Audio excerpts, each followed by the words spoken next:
VietJet को हम मजाक में वियतलेट का नाम देते थे क्योंकि वियतनाम की किसी भी शहर में जो पब्लिक पार्क है उनकी चार दीवारी नहीं है। बाना हिल्स यहाँ का सबसे सुंदर टूरिस्ट पैलेस है। गाइड आपको जितने बजे का टाइम देते हैं एग्जैक्ट उसी समय वो आते हैं। होचिमिन सिटी जो है वो होचिमिन जो उनके राष्ट्रपिता है उनके नाम पर है। वियतनाम तेजी से बढ़ने वाली एक अर्थव्यवस्था है। ये थे भंवरजी मेघवंशी।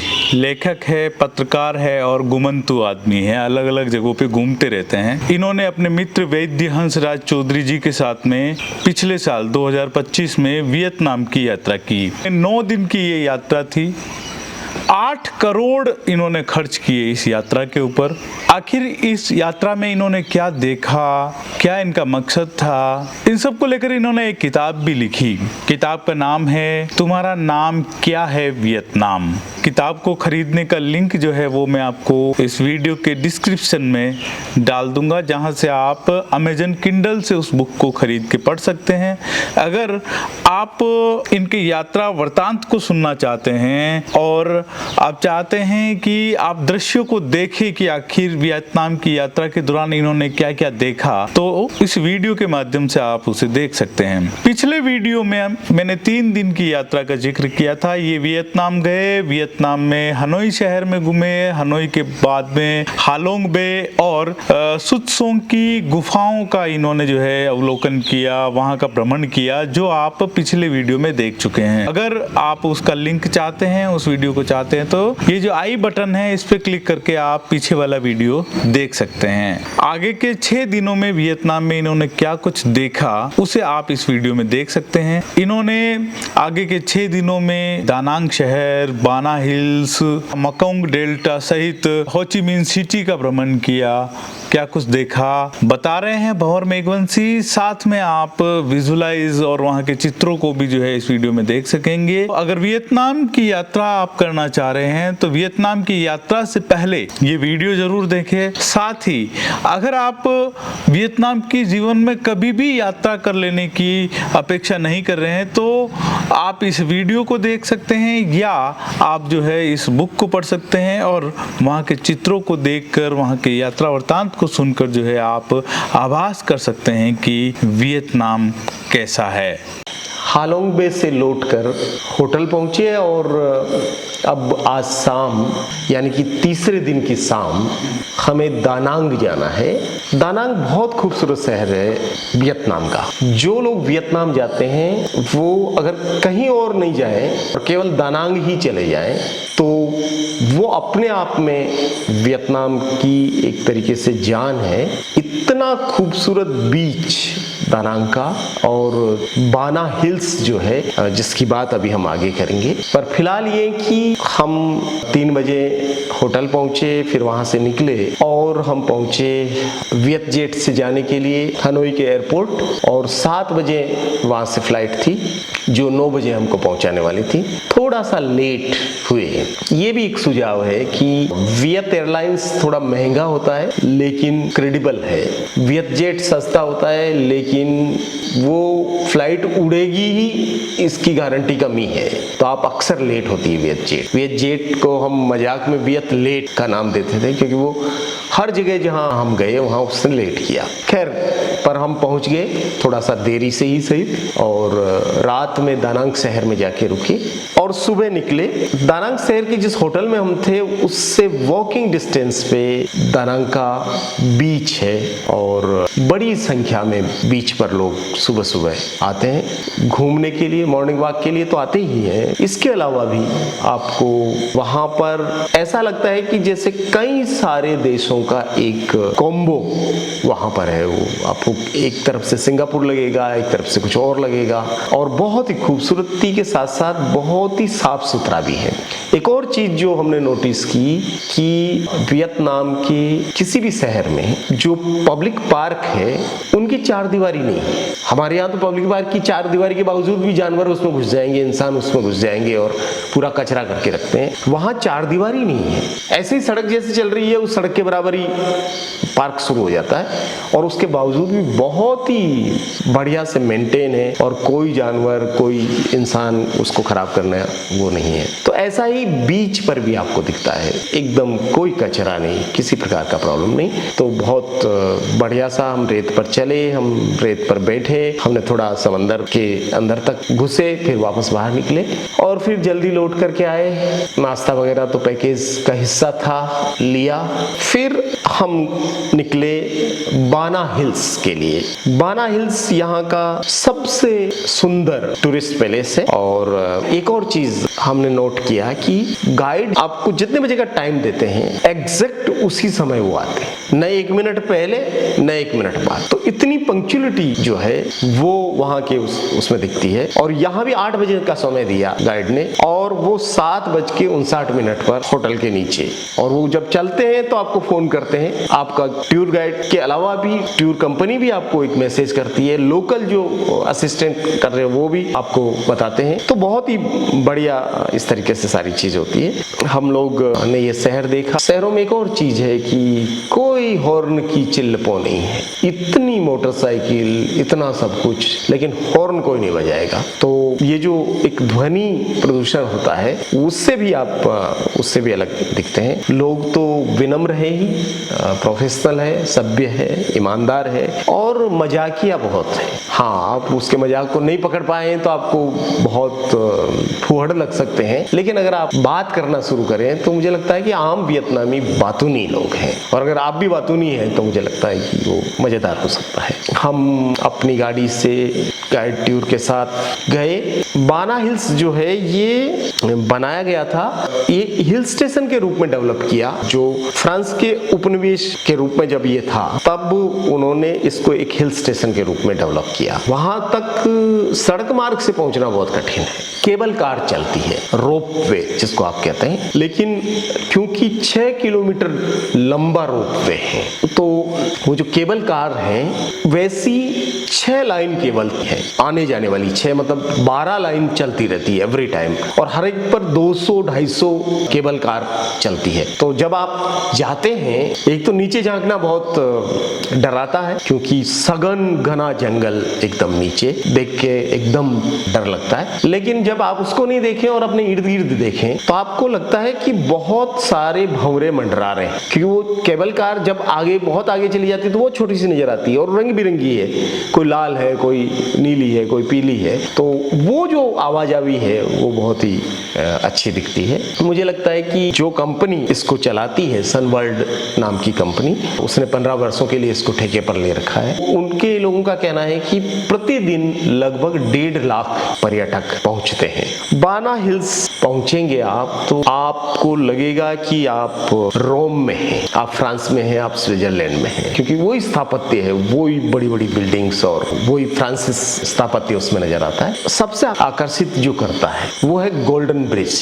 और गोल्डन ब्रिज जो बनाया गया है वो बुद्धा के हाथ पर वो ब्रिज ऐसे निकाला गया है। तो जब हम पहुंचे तो फॉग इतना ज्यादा था कि आपको दिखाई नहीं देता है कुछ, लेकिन फॉग तो जितना था, लोग इतने ज्यादा थे कि अगर आपको सेल्फी लेनी है, फोटो भी लेना है तो उसके लिए जगह नहीं है। आप इतना पीछे नहीं खिसक सकते कि फोटो ले सकें। इतने लोग, इतनी भीड़, ठस करके एक से एक चलते रहते हैं लोग। लेकिन थोड़ी देर बाद जब जगह मिली तो हमने वो भी किया और नीचे भी गए। तो गोल्डन ब्रिज 2018 में आम लोगों के लिए खोला गया और ये 150 मीटर लंबा पुल है। और वो हाथों में इसलिए है कि वहाँ के लोगों की मान्यता है कि बुद्ध के हाथों में हम सुरक्षित हैं। और ये फाइबर ग्लास और वायर के जो वायर मेश से बने हुए 2 विशाल पत्थरों पर ये बनाया गया है। इसकी डिज़ाइन वगैरह तो बहुत बहुत खूबसूरत है। ये देखने के बाद हम थोड़ा आगे बढ़े और हम गए लिन उंग पगोड़ा। ये बहुत खूबसूरत बगीचे के बीचों बीच ये पैगोडा है। पैगोडा मतलब बुद्धिस्ट मोनेस्ट्री है और यहाँ पर बुद्ध की प्रतिमाएं लगी हुई है। अंदर प्रतिमा है वो सफ़ेद मार्बल की 27 मीटर ऊंची बुद्ध की प्रतिमा वहाँ पर बनाई गई। तो कुछ देर बैठ करके हमने वहाँ पर ध्यान किया और फिर हम आगे बढ़े, भारत रेस्टोरेंट है वहाँ पर, और भारत रेस्टोरेंट बहुत बड़ा रेस्टोरेंट। हम जिस वक्त उस रेस्टोरेंट में घुसे, मेरे ख्याल से उस समय 1,500 लोग खाना खा रहे थे, और हर तरह की चीज है, हर तरह की सब्जी। बस एक ही चीज जो वहाँ मिस की हमने, रोटी नहीं, डबल रोटी होता है, बन होता है, वैसी चीज से आपको दाल को खाना पड़ता है, या वैसी चीज से आपको बैंगन का भुर्ता खाना पड़ता है, तो वो हमारे टेस्ट में नहीं है, तो वो बहुत अजीब सा टेस्ट लगता है। लेकिन उसके अलावा दुनिया भर के स्वीट्स, फल, फ्रूट, कुछ का कुछ आप वहाँ पर खा सकते हैं। और एक बार आप टिकट लेके घुस जाइए तो आप कुछ भी खाएं और निकलें। भारत रेस्टोरेंट में खाना खाने का आपका उसमें इंक्लूड होता है, तो हो सकता है कि अलग से भी वो काउंटर होता है, लेकिन हमने चूंकि उसका अलग से पेमेंट नहीं किया तो हम बताने में मुश्किल है कि वो कितना पैसा है। लेकिन बाना हिल्स का ये रेस्टोरेंट टेस्ट के मामले में गजब का है। फिर हम वहाँ से, क्योंकि ये जो पूरा यूरोपियन शैली की जो बड़ी बड़ी इमारतें हैं, कोबल स्टोन की सड़कें हैं, चर्च है और कैफे हैं, इनको आप देखते हैं। और सन वर्ल्ड ऊपर जो है वो एक मनोरंजन पार्क है जिसमें रोलर कोस्टर लगे हुए हैं, 3D 4D सिनेमाघर है, गेम जोन है, बच्चों के लिए कई तरह की मनोरंजक गतिविधियां हैं। और यहाँ एक और चीज है, जब आप नीचे से केबल कार में जा रहे होते हैं तो आपको वहां पर 2 टिकट दिए जाते हैं। वो कहते हैं कि ये फ्री बियर के लिए है ऊपर। तो हमने सोचा कि हम जाके देखें, क्योंकि हमें पता चला कि वहाँ बियर कैसे बनती है, उसकी फैक्ट्री है, और उसका पूरा राइस बियर, जोकी बियर, ये सब के बारे में। तो हम लोग उसमें गए, और वो तकरीबन 3 मंजिला वो इमारत है, और उसमें एक्सकेलेटर लगा हुआ है। तो आप उस एक्सकेलेटर पर चढ़ते हुए आप ऐसे देखते हैं कि यहाँ पर ये रॉ मटेरियल है, यहाँ ये पानी है, ये बड़े बड़े टैंक बने हुए हैं, और ऐसे प्रोसेस होकर के, और फिर जब वो तीसरी मंजिल पे आता है तो वो टिकट दिखाने पर वो 1 गिलास, और मुझे लगता है ये ट्रैप है, क्योंकि वहां तक कोई पहुंचता है, उसके बाद वो 1 गिलास में कोई रुकता नहीं है। तो लोग फिर 1 गिलास तो पीते हैं फ्री वाली, और फिर 10 गिलास पीते हैं अपना पैसा दे करके। तो ये उन्होंने एक अच्छा तरीका अपना रखा कि लोग जो भी आते हैं उसमें अगर कोई बियर के शौकीन लोग हैं तो वो वहां पहुंच जाते हैं, और पहुंचने के बाद फिर, और वहां जाने से पहले आप सुनते हैं खूबसूरत संगीत। अलग अलग देशों के कलाकारों की मंडलियां वहां अपने प्रदर्शन करती हैं। तो कहीं पे पपेट शो चल रहा है, अमेरिकन पपेटियर्स, ब्रिटिश पपेटियर्स अपना दिखा रहे हैं, कहीं नॉर्वे का बैंड है जो बजा रहा है, और क्या एनर्जी है उनकी, और क्या बजाते हैं और क्या गाते हैं। आपको लगता है आप वाकई यूरोप में हैं। मौसम एकदम वैसा है, पूरी बिल्डिंग्स पूरी यूरोपियन शैली की है, और वहाँ हर देश का कोई न कोई कल्चरल ट्रूप है जिसका कुछ न कुछ चल रहा है, पता नहीं किस किस भाषा में चल रहा है। तो और देखने वाले भी दुनिया भर के लोग हैं। तो मुझे लगता है कि एक कल्चरल जो एक सांस्कृतिक सद्भाव है वो भी आप बाना हिल्स में देखते हैं। फिर ये मैं बियर फैक्ट्री की बात करते हुए ये भी जोड़ूं कि वियतनाम में बियर पीना बहुत आम प्रैक्टिस है, और सिगरेट पीना भी। लोग बहुत सिगरेट पीते हैं और बहुत बियर पीते हैं। आम तौर पे जैसे हमारे यहाँ लोग बिस्लरी की बोतल लेकर के या कोई कोको कोला या वगैरह वगैरह का बोतल लेकर के चलते हैं, वैसे लोग वहाँ पर 5% या उससे भी कम वाले बियर के छोटे कैन होते हैं वो लेकर के चलते रहते हैं। दुकानों के बाहर भी अक्सर लोग 5 बजने के बाद में अपना वो टेबल वगैरह जो फोल्डिंग टेबल कुर्सी होती है वो लेकर के बैठ जाते हैं, और वो उनका अपना कार्यक्रम चलता रहता है। तो जैसे हमारे यहाँ चाय पीते हैं लोग, वैसे वहाँ पर बियर पीने के, तो साइगॉन बियर है, हनोई बियर है, एक बाबा 333 करके एक बियर है, एक टाइगर बियर है। ये वो ब्रांड है जो वहाँ बहुत पॉपुलर है, और आप 1-2 दिन में आप जान जाते हैं कि हर एक ही हाथ में कौन सा वाला ब्रांड है। तो आप अगर फुर्सत में हैं तो आप ये भी देख करके इसका विश्लेषण करते रहें और आपको मजा आता है। तो वहाँ के आम जनजीवन में अल्कोहल को, सुरापान को बुरा नहीं मानते हैं, और वो उनके जीवन का हिस्सा है। हम जिस होटल में रुके हुए थे, होटल सिसिलिया, उसका स्पा बहुत अच्छा था, और जो उनके ग्राहक होते हैं उनको बहुत 50% रियायत में मसाज देते हैं। तो बहुत ही बढ़िया जो नफासत है उनकी, हाथ जिस तरीके से उनके काम करते हैं, और एक ईमानदारी भी है और एक बहुत ही नैतिकता भी झलकती है। हम लोगों ने उसका लाभ लिया। शाम का खाना हमने पंजाबी एक रेस्टोरेंट में खाया। हम हनोई में उड़िया रेस्टोरेंट में थे और दानांग में हम एक पंजाबी रेस्टोरेंट में थे, और जहाँ पर सूफी संगीत चल रहा है पंजाबी में और मस्ती से लोग खाना खा रहे हैं। बहुत अच्छा खाना हमको वहाँ पर मिला। तो ये चौथे दिन का मामला था। मुझे लगता है कि भारत में हिल स्टेशंस की कमी नहीं है और वैसा वेदर भी हमको मिल सकता है, लेकिन बाना हिल्स की खूबसूरती ये है कि एक तो 6 किलोमीटर लंबा आप रोपवे पार करके जाते हैं। दूसरा ये है कि वहां जाकर के आप भूल जाते हैं कि आप वियतनाम में हैं। आपको लगता है कि आप यूरोप में हैं। तो वो जो स्थापत्य है यूरोप का, सड़कें, क्लब, कैफे, बार, डांस, आपको केवल वास्तु ही पश्चिम का नहीं है, वहाँ हर कुछ जो दिखाई देता है वो सब कुछ जो है वो एकदम लगता है कि फ्रांस अभी जीवित है। और कहते हैं कि जब वियतनाम का युद्ध वगैरह हुआ, मतलब अमेरिका से, तो इन बिल्डिंग्स को बम से नुकसान पहुंचा, लेकिन वियतनाम के लोगों ने उन बिल्डिंग्स को वापस बनाया। और ये मेरे लिए बहुत महत्वपूर्ण बात थी कि जिन देशों ने उनको गुलाम बनाया, क्योंकि फ्रांस के भी वो गुलाम रहे, लेकिन उन्होंने ये नहीं कहा कि गुलामी की निशानी हम टूट गई तो अच्छी बात है या हम तोड़ देंगे। नहीं, उन्होंने कहा कि ये सब कुछ जो है वो हमारा है, हमारा इतिहास है वो, और हम उसको रखेंगे। तो उन्होंने उसका पुनर्निर्माण किया, मरम्मत करवाई और वैसा का वैसा बनाया जैसा पीछे बना था।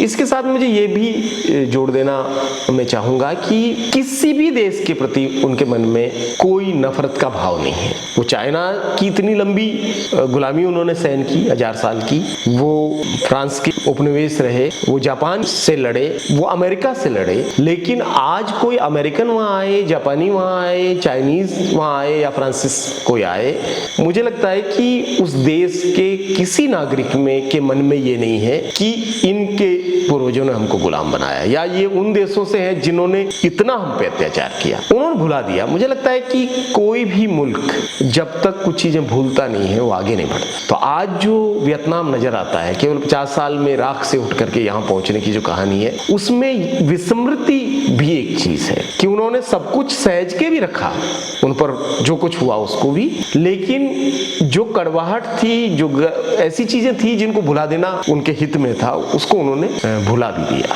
5वां दिन हमको होचिमिन का सफर करना था। दानांग से होचिमिन का जो सफर था, ये वाकई बहुत थकाऊ, बहु और पकाऊ यात्रा थी। और फिर से वही वियत जेट ने इतना लेट किया कि वो 3.5 घंटा लेट पहुंची, और अंत तक न तो गेट डिस्प्ले हो रहा है, न कुछ पता चल रहा है कि कौन सी जगह से जाएगी, क्या करेगी। वहां पर हमने काफी कड़वी कॉफी पी। ये कड़वी कॉफी 18,000 डोंग की थी। वहाँ की जो मुद्रा है डोंग, वो तकरीबन भारत के 1 रुपए में 300 डोंग आ जाते हैं। और वहाँ हर चीज का भुगतान जो आप करते हैं आप हजारों में करते हैं, कभी कभी आप लाखों में भी भुगतान करते हैं। और आपको जो मनी चेंज करके देते हैं वो मनी चेंज भी होता है तो आपको 5 लाख का नोट, 3 लाख का नोट, 2 लाख का नोट। ऐसे हम दोनों दोस्तों का जो ये सफर था 8 करोड़ डोंग में निपटा। तो 8 करोड़ कहना बहुत अच्छा लगता है, डोंग हम धीरे से बोलते हैं। ये 18,000 डोंग में जो कॉफी आई कड़वी, और वहां बैठ करके मैंने जितेंद्र भाटिया का जो म्यांमार की यात्रा पे संस्मरण था उस किताब को पढ़ा। और यहाँ बुक स्टोर भी था अच्छा सा, लेकिन कुछ खास किताबें नहीं मिली हमको। तो हम कैसे भी करके पहुंचे होचिमिन। होचिमिन सिटी जो है वो होचिमिन जो उनके राष्ट्रपिता है उनके नाम पर है। वहाँ पहुंच के गर्म पानी से नहा के हम निकले और हमने बहुत नजदीक में तनिष्क वेजिटेरियन एक रेस्टोरेंट में गए। हम यहाँ की लोकेशन हमें पहले ही मिल गई थी, क्योंकि हमारे अपने ही इलाके के शिवपुर के नारायण सालवी इस रेस्टोरेंट में शेफ के रूप में काम करते हैं। तो उन्होंने दही भिंडी, मूंग मसाला और घी लगे फुलके खिलाए और बहुत ही आनंद हुआ। इस होटल के जो मालिक है अभिषेक कोठारी, वो पालनपुर के रहने वाले हैं, गुजरात के। उनसे मिलकर के भी बहुत अच्छा लगा। वो सारे मिर्च मसाले भारत से मंगाते हैं, तो आपको घी भी मिलेगा तो यहाँ से मंगाया हुआ, मतलब देशज स्वाद आप ले सकते हैं। अगर आप हो ची मिन्ह में हैं तो आप ज़रूर तनिष्क वेजिटेरियन रेस्टोरेंट में आप जा सकते हैं। चूँकि शाम रात हो गई और हम उस रात तो सो गए। छठे दिन हम सुबह सुबह, यहाँ भी हम होटल सिसिलिया में ही थे और जल्दी तैयार हो गए, नाश्ता वास्ता हुआ और एक चक्कर हमने पैदल लगाया। हमारा एक कोशिश रहती है कि किसी भी शहर में जाने पर सुबह सुबह एक चक्कर 2-5 किलोमीटर का पैदल लगाया जाए। उससे जब शहर जागता नहीं उससे पहले आप देख पाते हैं कि वहाँ की सफाई की व्यवस्था कैसे चलती है, कैसे लोग जागते हैं, सुबह सुबह का कैसा जनजीवन रहता है। तो हमने हो ची मिन्ह सिटी का एक जायजा लिया, फिर हम वापस होटल आए और तब तक टैक्सी आ चुकी थी। क्योंकि यहाँ हर एक वाहन के साथ एक ड्राइवर और एक गाइड अनिवार्य रूप से होता ही है, और हमारे गाइड का नाम था आन। बहुत विदूषक प्राणी। मैं सोचता हूँ कि अगर वो भारत में होता तो स्टैंड अप कॉमेडियन होता। इतना मजेदार आदमी, और हर बात में वो कुछ कहता है और हंसी का फव्वारा उसका खुद का छूटता रहता है। कोई और हंसे ना हंसे वो तो जरूर हंसता है, और आप भी अगर उसको फॉलो कर लेते हैं तो आप भी हंस सकते हैं। हमारी शुरुआत हुई, वहाँ से हम निकले और सबसे पहले तो हम गए बेंथान मार्केट। बेंथान मार्केट जो है वो कहने के लिए एक सस्ता मार्केट, और आम तौर पे लोग वहीं जाते हैं, लेकिन मुझे लगता है कि बहुत महंगा मार्केट है। अगर आप बार्गेनिंग करने में उस्ताद नहीं है तो आपको लूटा जा सकता है। हमने वहाँ से 2 टी शर्ट खरीदे। पैसा मांगा जा रहा था इंडियन रुपीज में 700 रुपए, और फाइनली वो बार्गेनिंग करते करते हमको 150 रुपए में मिल गए। पर इस मार्केट में आपको वियतनामी टोपीज, स्कार्फ, टी शर्ट और कॉफी के बीज मिल जाते हैं, ग्रीन टी मिल जाती है। तो जाना चाहिए, यहाँ जरूर जाना चाहिए। बस यही है कि आपको बार्गेनिंग करनी है वहाँ पर। फिर हम इससे आगे बढ़े तो एक नोट्रे डेम बेसिलिका पहुंचे। ये एक फ्रांसीसी हेरिटेज है अभी भी, और ये लाल ईंटों और 40 मीटर ऊंचे घंटाघर के रूप में ये बना हुआ है, और वहां जाकर के फिर से लगता है कि आप पेरिस में हैं। तो वियतनाम बार बार आपको दिखाता है कि आप यूरोप में हैं। नोट्रे डेम बेसिलिका से निकल करके हम लोग गए 134 साल पुराने एक पोस्ट ऑफिस में, और आपको ताज्जुब होगा कि 134 साल से ये पोस्ट ऑफिस वर्किंग में है अभी भी, और आप वहां जाकर के एक पोस्ट कार्ड लिख सकते हैं। वो इंडिया आ सकता है पोस्ट कार्ड। तो वहां जितने भी टूरिस्ट आते हैं वो उसको काम करते हुए तो देखते ही हैं, पोस्ट कार्ड खरीदते हैं। कुछ लोग लिखते हैं और वहां से पोस्ट करते हैं, और कुछ लोग वहां से पोस्ट कार्ड लेके जाते हैं। क्योंकि अब हम जिस जमाने में हैं वहां पोस्ट कार्ड तो कौन लिखता है, कौन पत्र लिखता है, लेकिन लोग याद के रूप में ले जाते हैं कि ये भी एक व्यवस्था थी। ये 1891 में ये पोस्ट ऑफिस बनाया गया था। ये गुस्ताव करके बंदे ने बनाई। एफिल टावर जिसने बनाया था वही डिजाइनर ने इसका भी डिजाइन किया था, और वो अभी तक वो बिल्डिंग है वहीं वैसी की वैसी। 1886 में ये पोस्ट ऑफिस बनाया गया था। ये सामने तो हो ची मिन्ह जो यहाँ के राष्ट्रपिता हैं उनकी तस्वीर है, और ये जो पोस्ट ऑफिस है ये आज भी चल रहा है, मतलब आज भी लाइव कंडीशन में ही आप सामने देख रहे हैं। ये जो पोस्ट कार्ड है, ये जो डाक है, ये देखिए आप देख रहे हैं ये डाक, और ये लोग अपने पोस्ट ऑफिस कार्ड वगैरह लेके, और इसका जो कॉमर्शलाइजेशन, और ये नीचे की टाइल्स देखिए 1886 की टाइल्स, मतलब और किस तरीके से इसको बनाया गया था। और कमाल है, कोई देश यूँ ही प्रगति नहीं करता है। किसी देश की प्रगति के लिए वहाँ के लोगों के विचारों में प्रगतिवाद होना जरूरी है। प्रगति रातों रात आने वाली चीज़ नहीं है। ये आप देख रहे हैं कितनी भव्य बिल्डिंग है। आप इसकी ऊंचाई देखिए, कम से कम ये 30-35 फीट ऊंचाई है इसकी ज़मीन से, और बहुत बेहतरीन लाइव पोस्ट ऑफिस है। इसके बाद हम युद्ध अवशेष संग्रहालय में गए। इसमें बम, बंदूकें, टैंक सब कुछ रखा हुआ है। कैसे वहाँ के लोग बंकर में छुप करके फोन, वॉकी टॉकी से बात करते थे, रणनीति बनाते थे, एवरीथिंग वहाँ पर है। और वहीं पर एक पूरी वो जगह है जहाँ आप ऑपरेशन एजेंट ऑरेंज देखते हैं, जो अमेरिका ने जिस तरीके से उनको केमिकल्स वार से नष्ट करने की कोशिश की, जो जहर बरसाया, उसका भी आप देखते हैं। युद्ध अवशेष संग्रहालय से गुजरना बहुत भावनात्मक है और मुझे लगता है कि मन खिन्न हो जाता है आपका कि कैसे कोई मानवता के विरुद्ध इतना बड़ा चीज कर सकता है। एजेंट ऑरेंज एक शक्तिशाली रासायनिक हर्बिसाइड था और ये अमेरिका ने युद्ध के दौरान इसका उपयोग किया और 55 गैलन ड्रमों में भर के इसको लोगों पे छिड़का गया और बहुत नुकसान हुआ इसका। एक तरीके से ये 1961 से लगा के 1971 तक 10 सालों तक ये चला और इसमें बहुत बड़ी आबादी, जमीन, कई मिलियन, 4.5 मिलियन एकड़ जमीन से बर्बाद हो गई, पेड़ बर्बाद हो गए, फसलें बर्बाद हो गई, खेती की जमीन बर्बाद हो गई। मतलब इससे भयानक कुछ भी नहीं है। और अभी क्योंकि पूरे वियतनाम सरकार का अनुमान है कि 30 लाख से अधिक लोग डाइऑक्सिन से प्रभावित हुए और अभी तीसरी जनरेशन है जो उसके कुप्रभाव से, दुष्प्रभाव से प्रभावित है और वो नजर आता है। तो मैं कई बार सोचता हूँ कि अभी वो उन सब चीजों को देख रहे हैं, भुगत रहे हैं, लेकिन उन्होंने अपने मन की घृणा को खत्म कर दिया। ये एक बड़ी चीज वियतनाम से सीखी जा सकती है। इसके बाद हम गए नेशनल म्यूजियम। नेशनल म्यूजियम का एक पार्ट ही खुला था क्योंकि उनका राष्ट्रीय उत्सव होने वाला था 30 तारीख को, इसलिए हम आधा पार्ट देख पाए, आधे पार्ट में तैयारियां चल रही थी। ये 1929 में स्थापित किया गया था और ऐतिहासिक इमारत है ये।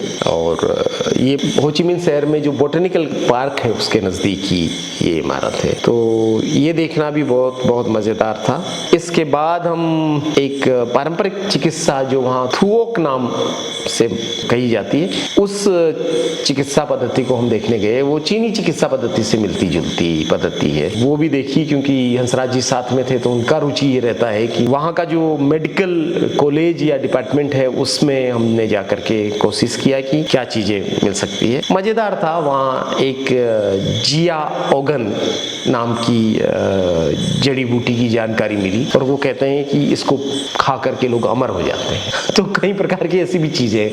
वहाँ स्नेक वाइन, आगे के जगह पे हम गए, वहाँ स्नेक वाइन मिलता है। तो उस वाइन में पूरा का पूरा स्नेक होता है, बिच्छू होते हैं, कीड़े होते हैं और लोग सोचते हैं कि उसको खाने पर उनका जो सेक्सुअल पावर है, जीवन की शक्ति है और रोगों से लड़ने का जो इम्यून सिस्टम है वो मजबूत हो जाएगा। जैसे हमारे यहाँ गुणी, ओझा और पारंपरिक चिकित्सा पद्धतियों के लोग होते हैं, वैसा ही सेम पद्धति आप वहाँ पर देखते हैं। तो शाम होने से पहले हम साइगोन नदी में गए जो हो ची मिन्ह सिटी में बहती है।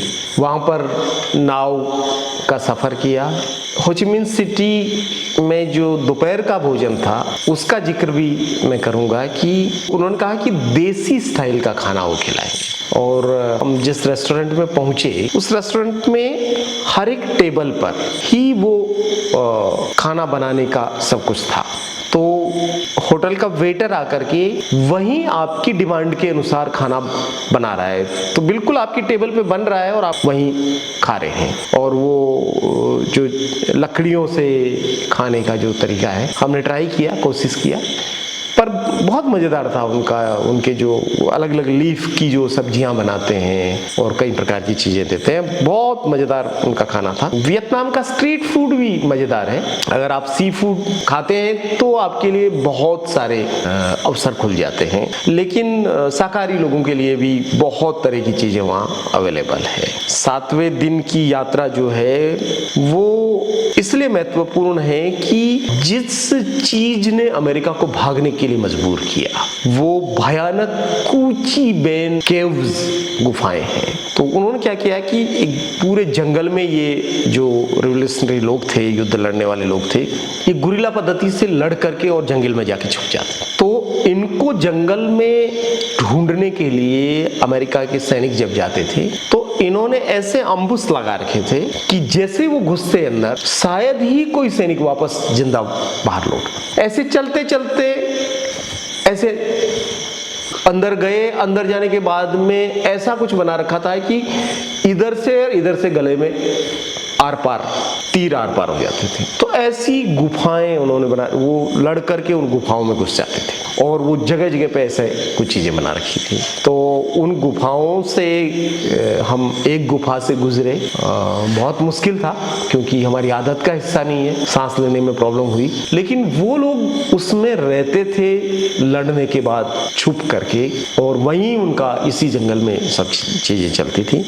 तो यहाँ पहुँचने से पहले हम एक गांव में रुके जहां ऑपरेशन एजेंट ऑरेंज से जो लोग विकलांग हुए, उन विकलांग लोगों की कलाकृतियों का कारखाना देखा हमने। वो वहीं बैठ के बनाते हैं, इतनी सुंदर चीजें बनाते हैं, तो वो देखा। फिर जैक सम्राट एक पैगोडा हम देख पाए। ये दोनों चीजें बहुत महत्वपूर्ण थी जो उस दिन देखी गई। और ये जो जेड सम्राट पैगोडा है, ये ताओवादी मंदिर है जो 1909 में बनाया गया था। ताओवाद से भी वहाँ के लोग बहुत प्रभावित हैं। ताओइज्म वहाँ का एक बहुत ही पॉपुलर रिलीजन है।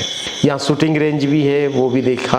और ये सब देख करके फिर वियतनाम के ग्रामीण इलाकों को हम देखते हुए आए। हर गांव में जो कब्रिस्तान है बहुत बड़ा है, वहाँ पर उनकी स्मृति में बहुत सारी छोटी छोटी वो बनाई गई, जैसे हम छतरियाँ बनाते हैं यहाँ पे वैसे।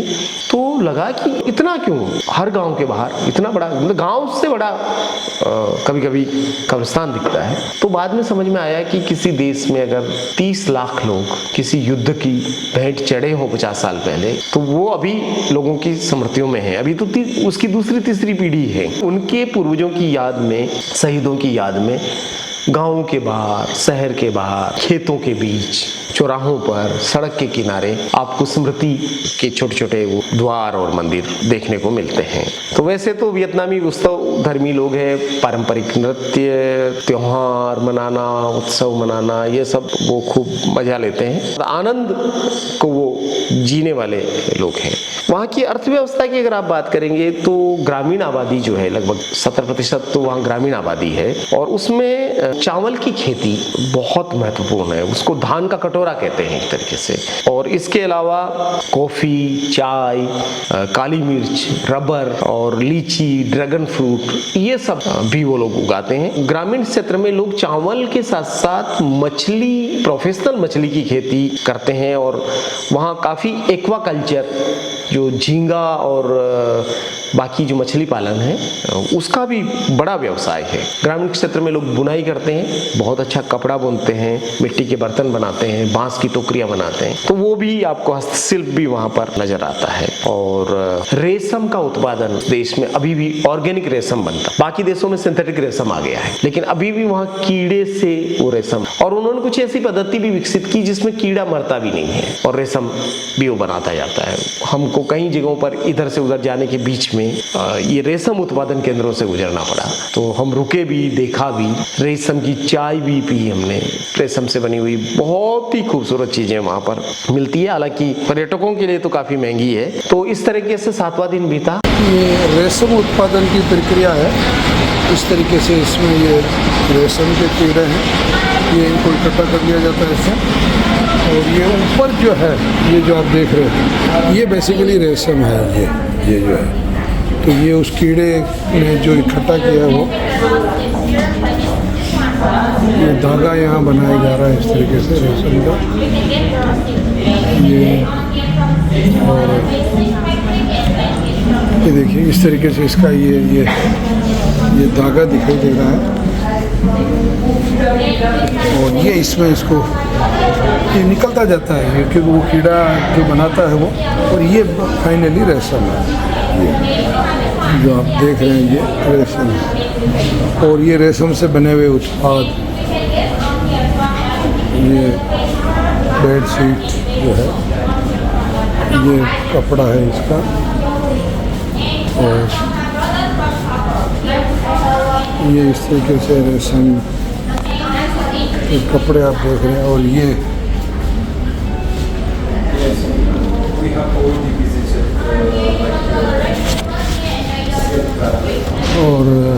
इसकी रेट पूछेंगे, है ना।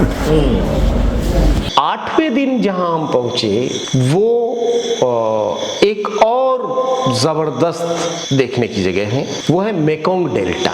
ये मेकोंग एक नदी है और इसका पार्ट बहुत चौड़ा है और जब ये समंदर में गिरने को होती है उससे पहले कई किलोमीटरों पहले वो इतनी चौड़ी हो जाती है कि वो खुद में ही एक समंदर हो जाती है। तो उसमें क्रूज चलते हैं, उसमें चीजें आ रही है जा रही, बड़े बड़े क्रूज मालवाहक सारी चीजें आ रही है और उसी में आप मछली की खेती के जो एक्वाकल्चर वाली चीजें हैं वो देखते हैं। और फिर अंत में आप इस किनारे से मेकोंग डेल्टा को वियतनाम का धान का कटोरा कहा जाता है। यहाँ सबसे ज्यादा जो राइस है, सैकड़ों तरह के राइस, वो आपको वहाँ पर मेकोंग डेल्टा में मिलता है। जो भी पर्यटक जाते हैं वो मेकोंग डेल्टा जरूर जाते हैं। तो जैसे हो ची मिन्ह आप जा रहे हैं तो मेकोंग डेल्टा जाना चाहिए और दानांग जा रहे हैं तो आपको बाना हिल्स जाना चाहिए। जब हम पहुंचे तो यहाँ जाने का वही सफ़र, लंबा सफ़र था क्योंकि पानी में सफ़र करना पड़ता है। फिर आप दूसरी तरफ जाते हैं जहाँ छोटे छोटे नाव है, तो आप बड़े क्रूज में चढ़ते हैं, फिर छोटी नाव में जाते हैं, फिर उससे छोटी नाव में जाते हैं और अंत में आप 3 लोग बैठ कर के और चौथा वो नाविक खेता है उस नाव से भी गुजरते हैं। तो भिन्न भिन्न प्रकार की नावों के सफर के बाद आप वहाँ पे पहुँचते हैं और आपका ग्रुप निरंतर छोटा होता जाता है। आप क्रूज में चढ़ रहे होते हैं तो आप सैकड़ों लोग होते हैं और आप अंत में 3 लोग हो जाते हैं। और चूंकि तो हम तो 2 ही थे तो हमारा ग्रुप 2 का ही था, तो हम केवल ही 3 रह गए, मतलब नाविक, हंसराज जी और मैं। तो यही हमने वो स्नैक वाइन बनाने की पद्धति और ये सब चीज़ों को देखा। यहाँ आपको एक्चुअल वियतनाम दिखता है। ऐसा उन्होंने बना रखा है कि आप जैसे घुसते हैं तो आपके लिए एक ग्रामीण खाने का नाश्ता वगैरह, फिर आप दूसरी जगह पे जाते हैं तो वहाँ पर आपके लिए संगीत प्रस्तुत किया जाता है, फिर बीच में आप गुजरते हैं तो दोनों किनारे पे स्नैक वाइन की स्टॉल होती है, बन रहा है, पिला रहे हैं, पी रहे हैं, खरीद रहे हैं, वो सब चलता है। फिर आप आगे जाते हैं तो नृत्य होता है। तो ऐसे करके वो सारा सब कुछ आपको दिखाते हैं। तो ग्रामीण जनजीवन की आपको एक झलक वहाँ पर मिलती है। और ये स्नैक वाइन बनाने में तो जहरीले सांप, जिसमें कोबरा, वाइपर, उन सब का इस्तेमाल करते हैं। और वो कहते हैं कि कुछ में तो सांप का वेनम निकाल करके सांप को डालते हैं और कुछ में वेनम सहित जिंदा सांप डालते हैं। फिर वो सारा अल्कोहल पी जाता है, देन वो पी के मर जाता है और वो अपना वेनम और सब कुछ इसको वापस निकाल देता है, वो भी उसी के अंदर होता है। पर वो कैसे बनाते हैं, मेरे लिए वो बहुत वो बात थी। उसको देखना ही इतना भयानक था कि पता नहीं पी करके लोग कैसे जिंदा रहते हैं। लेकिन वो वहाँ की स्नैक वाइन पॉपुलर चीज़ है वहाँ की, और ये आयुर्वेदिक टाइप की पारंपरिक चिकित्सा से बनती है। फिर हम जब वहाँ से वापस लौटे तो हम विन त्रांग पैगोडा गए और ये पैगोडा जो है ये 7 मंजिला है और यहाँ लाफिंग बुद्धा का बहुत बड़ा स्टेचू है। वहाँ के जो मूर्तियाँ हैं उन मूर्तियों में इतनी जीवंतता है कि जो चिंतित है वो मूर्ति आपको लगता है हाँ ये चिंतित है, जो सोने की इच्छा में है वो सो रही है, जो गुस्से में है वो गुस्से में है। तो उन तमाम मूर्तियों के साथ हमने थोड़ा वक्त गुजारा। फिर पैगोडा में गए और वो देखा। उसकी ऊपर की मंजिलों पर रेनोवेशन हो रहा था तो हम ऊपर की मंजिलों में नहीं जा पाए। लेकिन भारतीय लोगों को थोड़ा आदर देते हैं क्योंकि बुद्ध के देश से आए हुए लोग हैं। और यहीं पर एक स्लीपिंग बुद्धा भी है और लेडी बुद्धा भी है और लाफिंग बुद्धा भी है। सब रूप में बुद्ध वहाँ पर नजर आते हैं। यहाँ कुछ समय हमने गुजारा और इसकी लाइब्रेरी, जिसमें बहुत सारा वियतनामी भाषा में साहित्य है, वो हमको देखने को मिला।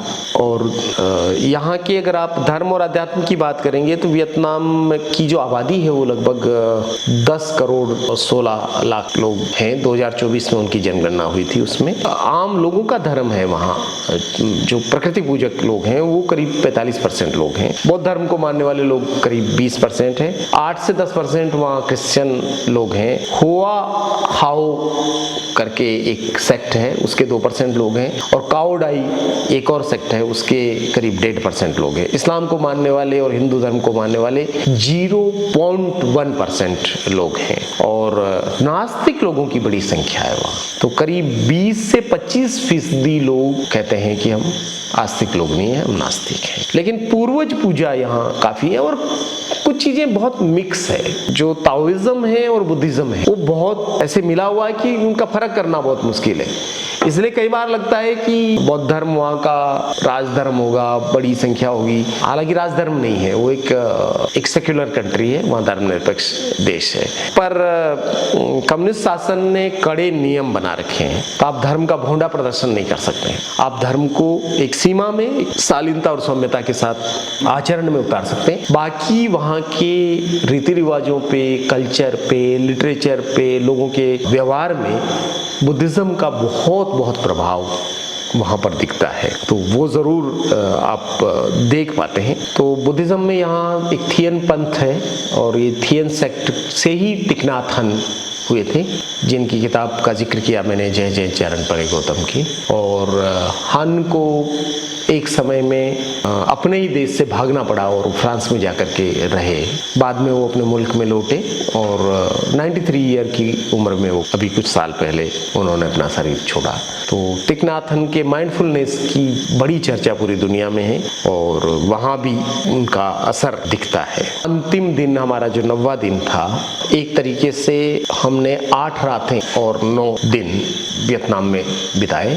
और ये 9वां दिन जो था एक ऐतिहासिक दिन था। 30 अप्रैल 1975 को वियतनाम पूरी तरीके से अमेरिका को भगा चुका था और उन्होंने अपना जश्न मनाया था आज़ादी का, और दोनों वियतनाम एक हुए थे। तो वियतनाम के रीयूनियन का और वियतनाम की आज़ादी का और जीत का ये 50वीं सालगिरह थी और इस मौके पर हम लोग वहाँ पर थे। सुबह जब हम उठ करके होटल के बाहर आए, उस समय शायद 5:30 बज रही होगी, लेकिन होटल से निकलने लायक जगह भी नहीं थी। सड़क पे लाखों की तादाद में लोग बैठे हुए थे, क्योंकि उनका वहां से परेड गुजरने वाली थी और जगह जगह पर बड़े बड़े LEDs लगाए गए ताकि लोग वहां देख सकें। मुझे लगता है उस दिन शायद ही कोई वियतनामी अपने घर में होगा, कोई भी नहीं। हम जैसे लोग जो बाहर से आए हुए थे वो भी इस कौतूहल के मारे होटलों से बाहर थे, तो कोई अंदर नहीं था, सब कोई बाहर थे। और करीब 10 बजे तक ये लोग फुटपाथ पर बैठे रहे, अपना खाना वगैरह वगैरह सब वहीं लाए।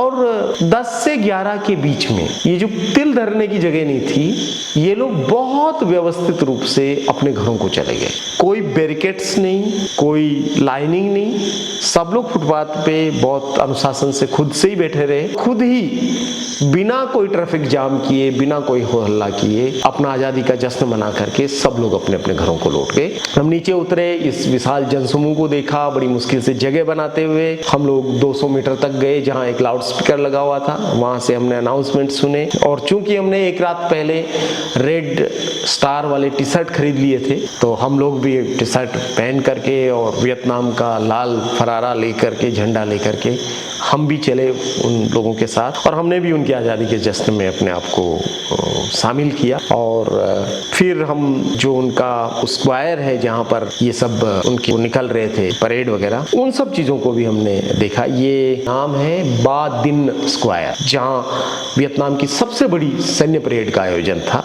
ये भी हमने देखी। और वियतनामी सेना के साथ चाइना की, लाओस की और कंबोडिया की सैनिक भी उसमें शामिल थे। तो हेलीकॉप्टर और जो विमान थे वो उड़ान भर रहे थे वियतनामी झंडों के साथ, अलग अलग रंगों के साथ। और मतलब आपको लगता है कि वियतनाम का आज़ादी का जो जश्न है वो सब चीज़ें हो रही है। तो आज की तारीख में अगर हम देखें तो वियतनाम तेजी से बढ़ने वाली एक अर्थव्यवस्था है। दावा और भी बहुत लोग करते हैं, लेकिन इस समय विश्व की चौथी अर्थव्यवस्था के रूप में उभर करके वियतनाम आ रहा है, क्योंकि उनके पास कुछ ऐसे रेयर मिनरल्स हैं, कुछ ऐसी चीज़ें हैं, फिर उनका जज्बा है, जिस तरीके से उन्होंने अपने देश को फिर से पुनर्संयोजित किया और खड़ा किया, वो वहाँ दिखाई देता है। 1986 में वहाँ आर्थिक सुधार हुए और इन आर्थिक सुधारों को डोई मोई कहा जाता है उनकी भाषा में। और डोई मोई नीति के बाद बड़ी तेजी से वियतनाम ने विकास किया। बड़े बड़े फ्लाईओवर्स आप देखते हैं, नदियाँ और जो समंदर है उसके बीच में उन्होंने बहुत बड़ी संरचनाएं खड़ी की और सड़कें, जनजीवन, बिल्डिंग्स, उन सब में आपको नजर आता है कि हाँ, ये सब चीज़ें वहाँ पर हो रही है। तो इस तरीके से हमने दिन भर उस देश का आज़ादी के जश्न में हिस्सा लिया। दोपहर के बाद में अपराह्न के वक्त में हम फिर से तनिष्क रेस्टोरेंट पहुँचे, जहाँ हमारे साथी नारायण साल्वी जी ने हमारे लिए राजस्थानी खाना दाल बाटी चूरमा बनाया हुआ था उनकी तरफ से, वो खाया और उनके साथ बातचीत की और होटल लौटे। होटल लौट करके अपना सामान जो कि हमने पैक कर रखा था लिया और हो ची मिन्ह एयरपोर्ट पे आए, ताकि वहाँ से हम दिल्ली का सफ़र कर सकें। तकरीबन 4.5 घंटे की फ्लाइट की उड़ान के बाद हम 30 अप्रैल 2025 की देर रात दिल्ली पहुँचे और वहाँ से नई दिल्ली रेलवे स्टेशन जाकर के हमने अजमेर के लिए गाड़ी पकड़ी। इस तरीके से 22 अप्रैल से लगा करके 30 अप्रैल के बीच के ये 9 दिन, एक तरीके से इस यात्रा की शुरुआत 21 अप्रैल को होती है और ये यात्रा समाप्त 1 मई को होती है। तो ये लगभग 10 दिन वियतनाम के नाम रहे और हमने वियतनाम से ये सीखा कि देश प्रेम के नारे लगाने से नहीं, बल्कि देश बनता है बहुत सारी चीज़ों से। सबसे बड़ा जज्बा होना पड़ता है और उसके अलावा सबको एक रखते हुए, सबका सम्मान करते हुए, पुरानी भूलों को भूलते हुए, पुरानी गलतियों को सुधारते हुए और किसी भी प्रकार की कड़वाहट के बगैर जब आप आगे बढ़ते हैं तो आप वियतनाम बन जाते हैं। और एक ही नाम वियतनाम, जिसने अमेरिका जैसे दादा को भी अपने घर वापस भेज दिया था, उसके पांव पीछे कर दिए थे, उसी वियतनाम को सलाम करते हुए हम पहुँचे और इस तरीके से हमारी यात्रा पूरी हुई। वियतनाम की बुनियादी सुविधाएं एकदम बढ़िया है, सड़कें बढ़िया है, खूबसूरत है और उस पर सफ़र शानदार तरीके से होता है। बिजली सब जगह पर है और पानी की सुविधा, तो पानी तो वैसे भी बहुत है वहाँ पर। वियतनाम में गांव है, लेकिन शहर में बेघर लोग, कच्ची बस्तियाँ, वो हमको नज़र नहीं आई।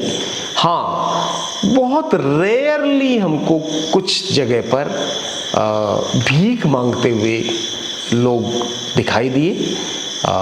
वो इतनी कम संख्या में थे कि उन पर नज़र गड़ानी पड़ती है तो आप पहचान पाते हैं कि अच्छा ये शायद भीख मांग रहे हैं।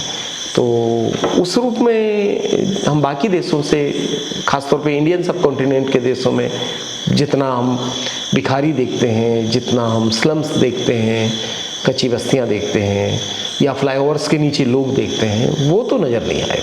वियतनाम एक लंबी स्ट्रिप है, तकरीबन 1700 किलोमीटर लंबा, जहां एक तरफ केवल समंदर है और दूसरी तरफ कंबोडिया वगैरह की उनके पड़ोसी देश हैं। तो इसलिए वियतनाम में सड़क का सफ़र संभव नहीं है। अगर आप हनोई से हो ची मिन्ह जाएं तो हो ची मिन्ह एकदम नीचे है और हनोई एकदम ऊपर है और दानांग जो है वो बीच में है। इसलिए वहाँ पर एक शहर से दूसरे शहर में जिनकी दूरी आमतौर पे 500, 600, 700 किलोमीटर है, उन दूरियों को पार करने के लिए हवाई यात्रा मुफीद होती है अगर आपके पास कम समय है। तो वैसे तो नदियाँ, डेल्टा है, समंदर है, बीचेज हैं और पहाड़ हैं, समतल है, तो भौगोलिक रूप से बहुत विविधता भी आपको वियतनाम में नजर आती है। वियतनाम में कम्युनिस्ट शासन है और वहाँ एक दलीय सरकार है। बावजूद इसके भी वहाँ की पुलिस और वहाँ का प्रशासन काफ़ी एफिशिएंट लगा हमको। हालांकि स्थानीय युवाओं ने हमें ये भी बताया कि करप्शन एक बड़ी प्रॉब्लम है वहाँ पर और बेरोजगारी भी। तो 2 प्रॉब्लम जो कि यूनिवर्सल है आजकल, वो वहाँ भी नज़र आती है। बावजूद इसके भी वहाँ के शासन ने काफ़ी बढ़िया तरीके से पूरे देश को जिस तरीके से चला रहे हैं वो, और चूंकि वो बिल्कुल एक तरीके से बर्बाद हो गया देश था, उसको फिर से बनाने में एक राष्ट्र निर्माण या राष्ट्र के पुनर्निर्माण का जो सपना उनके बीच में है, आई थिंक वो सपना उनको आगे ले जाता है। और वहाँ की जो समाजवादी शासन प्रणाली है, कम्युनिस्ट शासन प्रणाली है, वो भी उनको एकजुट भी रखती है और अपने काम से मतलब पे ध्यान देते हैं वो लोग। क्राइम रेट बहुत ज़्यादा नहीं है वहाँ, चूँकि वहाँ बुद्धिज़्म का बहुत प्रभाव है, ताओइज़्म का बहुत प्रभाव है, जहाँ अहिंसा को और करुणा को महत्व देते हैं। तो मुझे लगता है कि उतना क्राइम नहीं है जितना और विकसित या विकासशील देशों में हमें नज़र आता है कि लोग हथियार लेके घूम रहे हैं या गोलीबारी हो रही है और हत्याएं हो रही है, तो ये घटनाएं हैं लेकिन छिटपुट हैं, उतना बड़े पैमाने पर अपराध नज़र नहीं आता। वियतनाम में जातीय व्यवस्था तो नज़र नहीं आती है, हाँ कबीलाई व्यवस्था रही है। जैसा कि मैंने कहा कि वहाँ एक बड़ी आबादी प्रकृति पूजक है जो ताओवाद को मानती है, और फिर उसके बाद बुद्धिज़्म को मानने वाले लोग हैं। बुद्धिज़्म में भी थियन सेक्ट के लोग हैं, कुछ दूसरे और भी लोग हैं, और होआहाओ लोग हैं, एक और सेक्ट के लोग भी हैं, मुस्लिम भी हैं, हिंदू भी हैं, नास्तिक भी हैं। मुझे लगता है कि अनटचेबिलिटी जैसा वहाँ नहीं है। कबीले हैं पर मोस्टली एक ही रेस के लोग हैं ज़्यादातर, वो खतरा नहीं है उनका। तो अलग अलग बिलीफ सिस्टम है, विश्वास, संप्रदाय, पंथ वगैरह हैं, धर्म भी अलग हैं, पॉलिटिकल आइडियोलॉजी भी अलग हो सकती है, लेकिन उसके बावजूद भी वो फर्क जो हमारे यहाँ नज़र आता है, जाति का जो विभेद है, वैसा कोई भेदभाव वहाँ नज़र नहीं आता।